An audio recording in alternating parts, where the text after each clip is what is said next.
Welcome to AC Reddy study circle. ఈరోజు topic చూసుకున్నట్లయితే గత క్లాసులో 1857 సిపాయిల తిరుగుబాటు జరగడానికి గల కారణాలను తెలుసుకున్నాం. అయితే ఈ యొక్క 1857 సిపాయిల తిరుగుబాటు విఫలం అవ్వడానికి కారణాలను తెలుసుకుందాం. విఫలం అవ్వడానికి గల కారణాలను తెలుసుకుందాం. 1857 సిపాయిల తిరుగుబాటు విఫలం అవ్వడానికి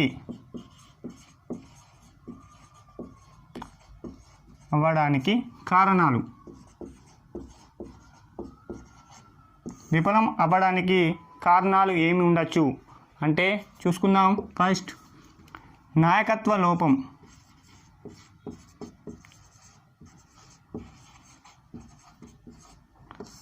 నాయకత్వ లోపం వల్లనే 1857 సిపాయిల తిరుగుబాటు అనేది విఫలం అవ్వడం జరిగింది. అసలు నాయకత్వ లోపం ఏమైంది అంటే 1857 సిపాయిల తిరుగుబాటుకు దేశం మొత్తం నాయకత్వం వహించింది. గత క్లాసులో చెప్పుకున్నాం. రెండవ బహదూర్ షా అనేటువంటి వ్యక్తి భారతదేశంలో ఉన్నటువంటి తిరుగుబాటుదారులందరికీ నాయకత్వం వహించడం జరిగింది. అయితే ఈ యొక్క రెండవ బహదూర్ షా అనేటువంటి వ్యక్తి అత్యంత పెద్ద వయస్కుడు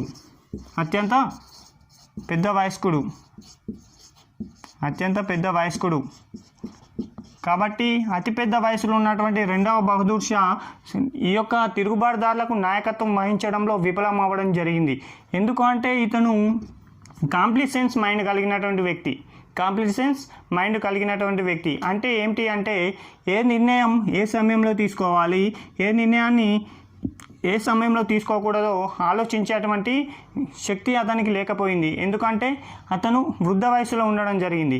అంటే ఫర్ ఎగ్జాంపుల్ ఒక సంఘటన జరిగితే ఆ సంఘటనకు తగ్గట్టుగా నిర్ణయం తీసుకోలేకపోయేవాడు. ఎందుకు అంటే అతని యొక్క వృద్ధ వయసులో అతనికి సంబంధించినటువంటి వ్యాధుల వలన అతను సతమతమవుతూ ఏ నిర్ణయాన్ని తీసుకోలేకపోవడం వలన తిరుగుబాటుదారులకు సరైనటువంటి నాయకత్వం లోపించడం వలన వారు సరైన విధంగా సరైన కాలంలో తిరుగుబాటు చేయలేకపోయారు. దీంతో తిరుగుబాటు అనేది విఫలం అవ్వడానికి ఒక నాయకత్వ లోపం అనేది ప్రధాన కారణంగా చెప్పుకోవచ్చు. అలాగే రెండవ కారణం చూసుకున్నట్లయితే జాతీయతాభావం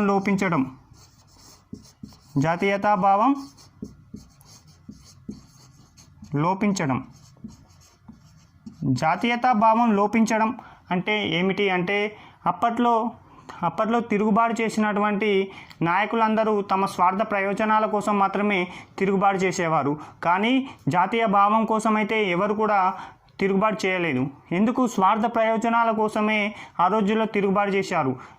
ఎందుకు స్వార్థ ప్రయోజనం అంటే ఫర్ ఎగ్జాంపుల్ చూసుకున్నట్లయితే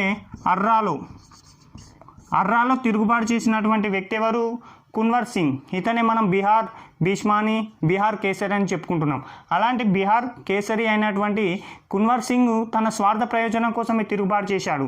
ఎందుకంటే అతన్ని జగదీష్పూర్ అండి. ఇతను జగదీష్పూర్ జమీందార్ ఈ యొక్క కున్వర్ సింగ్. కానీ ఇతన్ని జగదీష్పూర్ నుంచి జమీందారుగా బ్రిటిష్ వాళ్ళు తొలగించడంతో తనని మళ్ళీ జమీందారిగా నియమించాలని మాత్రమే తిరుగుబాటు చేశారు. కానీ భారతదేశంలో ఉన్నటువంటి బ్రిటిష్ వాళ్ళని తరిమి కొట్టాలని మాత్రం ఎవరు చేయలేదు. అలాగే లక్నోలో తిరుగుబాటు చేసినటువంటి బేగం హజ్రత్ మహల్ కూడా తమ కుమారుడే నిజమైనటువంటి వారసుడు రాజ్యానికి అలానే ప్రకటించాలని తిరుగుబాటు చేసింది. కానీ భారతదేశంలో ఉన్నటువంటి బ్రిటిషర్లను తరిమి కొట్టాలనే ఉద్దేశంతో తిరుగుబాటు చేయలేదు. ఇవి జాతీయత భావం లోపించడం వల్ల కూడా ఆ రోజుల్లో తిరుగుబాటు అనేది విఫలం అవ్వడం జరిగింది. ఇక మూడవ కారణం చూసుకున్నట్లయితే మూడవ కారణం ఏముండొచ్చు అంటే సమాచార లోపం.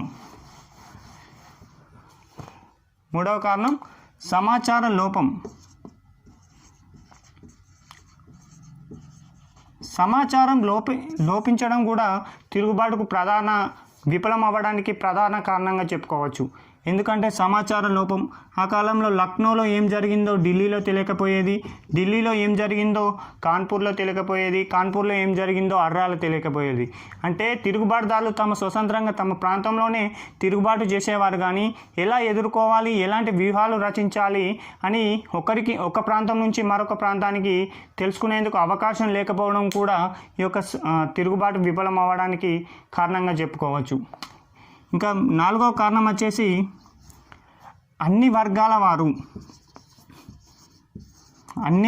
వారు పాల్గొనలేకపోవడం.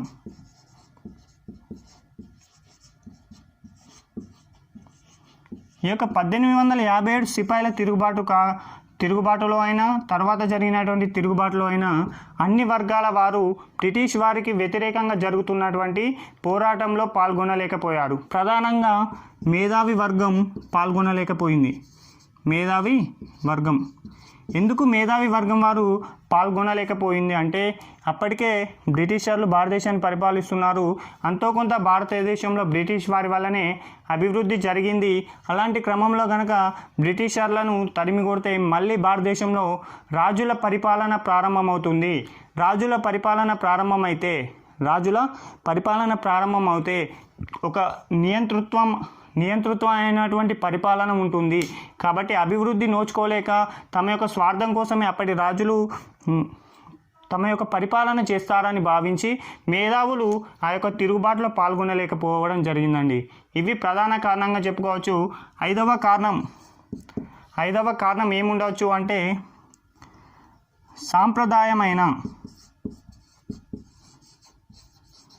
సాంప్రదాయమైనటువంటి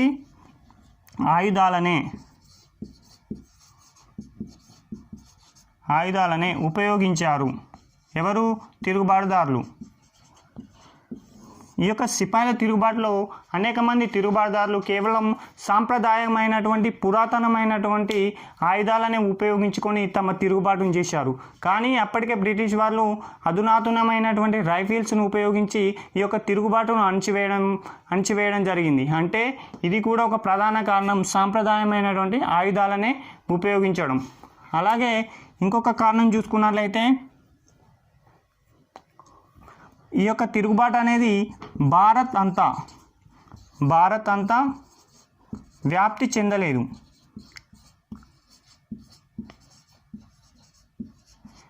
ఈ యొక్క తిరుగుబాటు అనేది భారతదేశం మొత్తం వ్యాప్తి చెందలేదు. కేవలం ఉత్తర భారతదేశానికి మాత్రమే ఈ యొక్క తిరుగుబాటు పరిమితమైంది.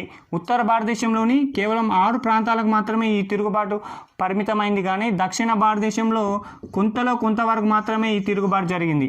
అంటే ఈ యొక్క తిరుగుబాటు అనేది కేవలం ఒక ప్రాంతానికి మాత్రమే పరిమితమైంది.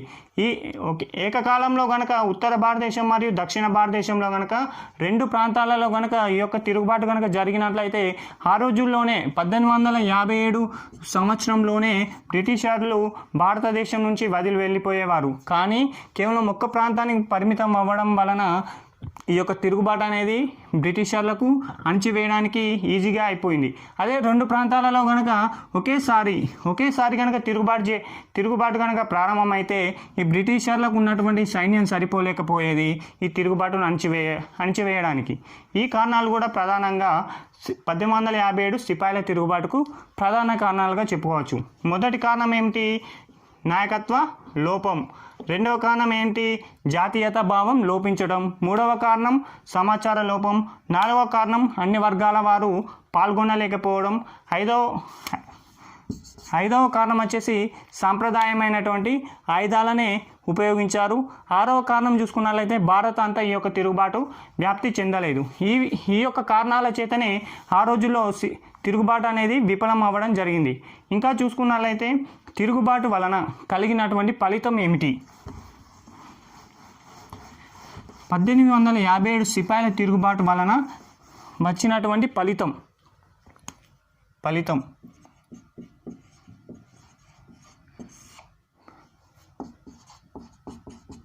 సిపాయిల తిరుగుబాటు వలన కలిగిన ఫలితం ఏమిటి అంటే 1857 సంవత్సరం వరకు భారతదేశంలో వ్యాపారంతో పాటు పరిపాలనను నిర్వహిస్తున్నటువంటి వ్యక్తులు ఏంటిదంటే ఈస్ట్ ఇండియా ఏ కంపెనీ అండి? East India company. ఈ ఈస్ట్ ఇండియా కంపెనీ అనేది భారతదేశంలో జరుగుతున్నటువంటి తిరుగుబాటును సరైన విధంగా అణిచివేయలేదని బ్రిటిష్ ప్రభుత్వం భావించి 1858వ సంవత్సరంలో భారత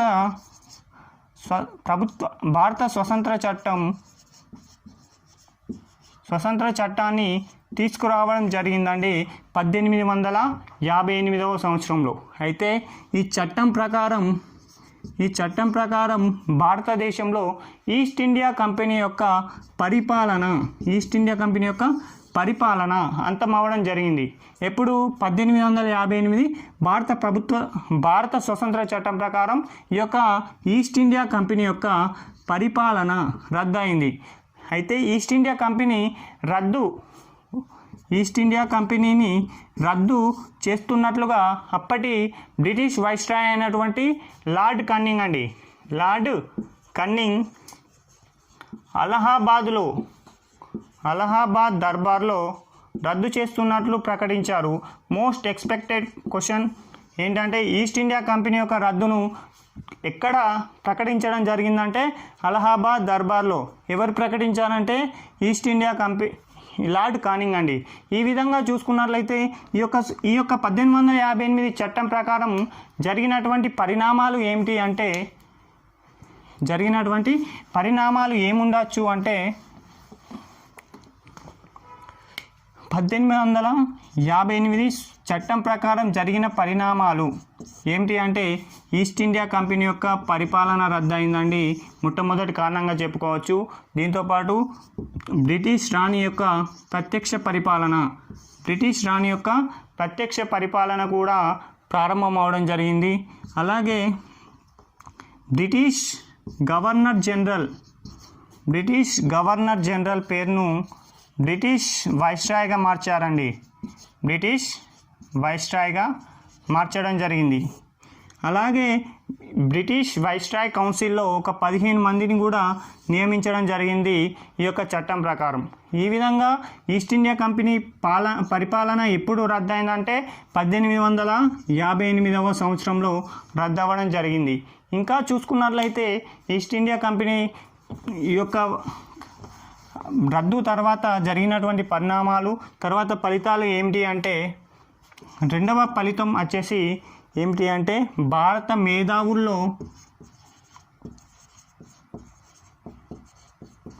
ఐక్యత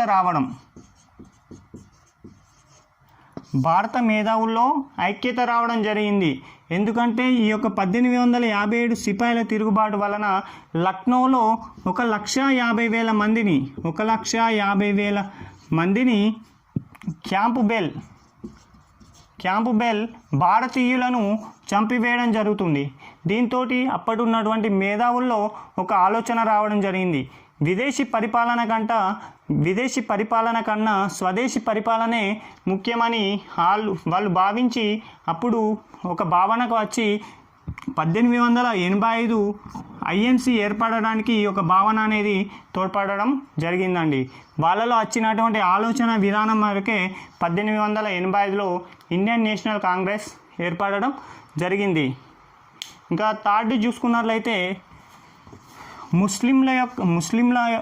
ముస్లింలపై వ్యతిరేక విధానాలు అప్పటి బ్రిటిషర్లు అనుసరించారండి. మూడో పాయింట్ ఏంటంటే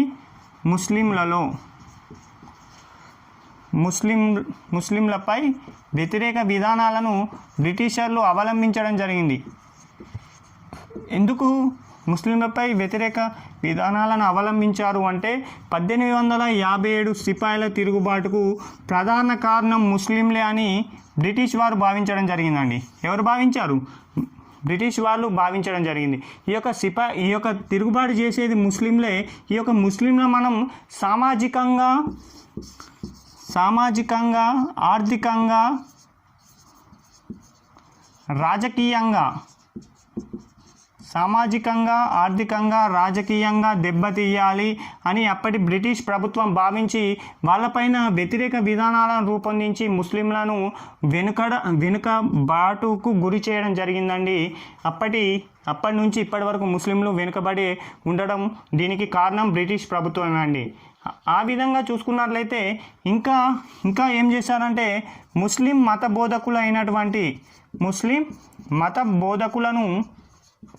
బోధకులను ఢిల్లీ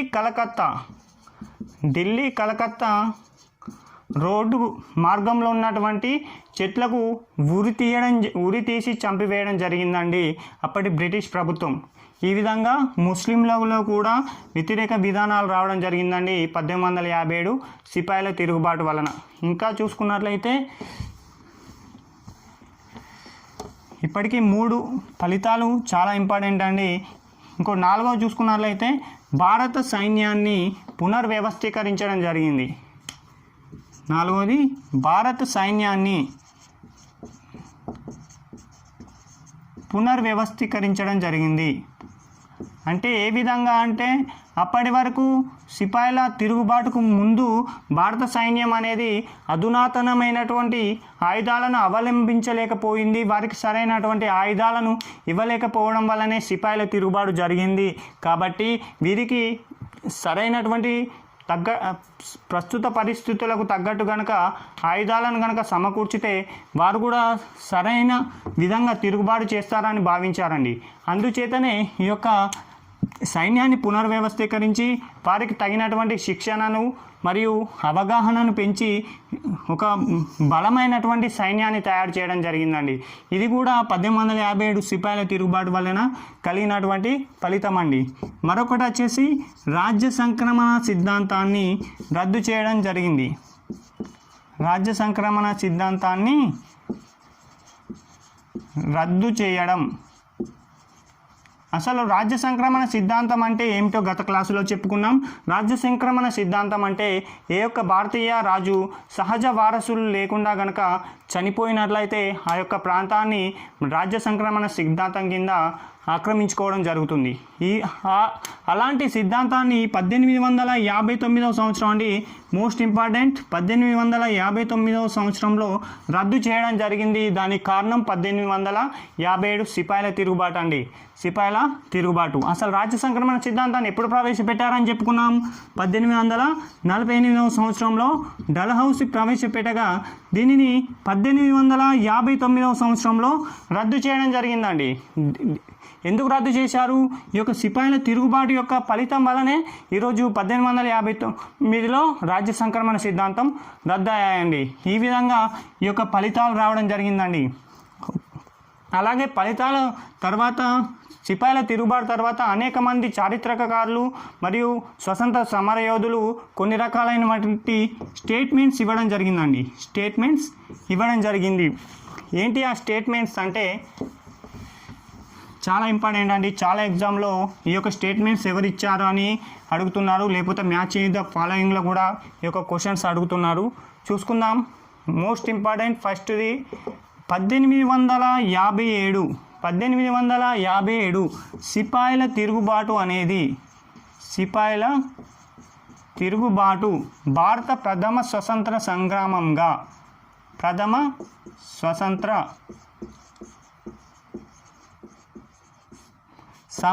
సంగ్రామంగా అభివర్ణించింది ఎవరని చాలా ఎగ్జామ్లో అడిగారు.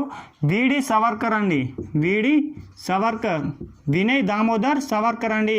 వీడి సవర్కర్ యొక్క అసలు పేరు వినయ్ దామోదర్ సవర్కర్. ఇతను ఏమని ఇచ్చాడంటే 1857 సిపాయిల తిరుగుబాటు అనేది భారత స్వతంత్ర సంగ్రామంలో తొలి సంగ్రామంగా అతను అభివర్ణించడం జరిగిందండి. అలాగే మరొక స్టేట్మెంట్ ఇంపార్టెంట్ అండి. ఈ 1857 సిపాయిల తిరుగుబాటు అనేది భారతదేశ ప్రథమ స్వతంత్ర సంగ్రామం కాదు. స్వతంత్ర సంగ్రామం కాదు అని అభివర్ణించింది ఎవరు అడుగుతున్నారు. ఆర్సి మజుందార్ అండి. ఆర్సి మజుందార్, రమేష్ చంద్ర మజుందార్ అండి. ఆర్సి మజుందార్ యొక్క అసలు పేరు వచ్చేసి రమేష్ చంద్ర మజుందార్. వీడి సావర్కర్ ఏమో ప్రథమ స్వతంత్ర సంగ్రామంగా అభివర్ణిస్తే ఈ రమేష్ చంద్ర మజుందార్ మాత్రం ప్రథమ స్వతంత్ర సంగ్రామం కాదు అని అభివర్ణించారు. ఇంకా మూడోది చూసుకున్నట్లయితే